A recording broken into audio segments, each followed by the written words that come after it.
Voyage au centre du cerveau pour sauver des vies. À l'hôpital Pasteur, l'équipe de neuroradiologie interventionnelle est un peu au cœur de nos consciences pour soigner les AVC. Ce jour-là, un patient de 42 ans présente un anévrisme déjà rompu, une fuite de sang. Alors méthodiquement, manuellement, les médecins vont colmater la brèche, la sécuriser avec des fibres de platine. Ils les font glisser dans les artères pour remonter jusqu'au crâne. C'est une technique de l'infiniment précis grâce à l'infiniment petit. Les dimensions, effectivement, c'est en dessous du millimètre, et le fil de platine qu'on met, il fait largement en dessous du dixième de millimètre. On va en mettre jusqu'à ce que l'anévrisme soit totalement occlu. Il y a 20 ans, pour avoir le même résultat, on aurait dû trépaner les personnes, leur ouvrir le crâne. L'utilisation du platine est nettement moins violente, moins traumatisante. Le filament coûte cher, 700 € remboursé.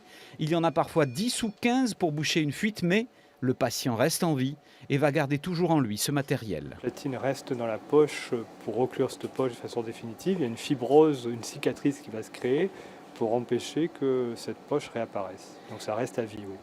Même principe pour l'autre type d'AVC, le plus fréquent, l'ischémie cérébrale. C'est l'inverse de la fuite, c'est un bouchon. Et là, les médecins pénètrent aussi dans nos artères, mais avec un petit aspirateur, ils vont récupérer le caillot. C'est les AVC les plus graves et effectivement même on arrive à améliorer plus de la moitié des patients. Alors c'est pas encore la panacée, il y a encore beaucoup de progrès à faire, mais ça permet d'en améliorer une grande partie comme vous avez vu avec Madame Dor.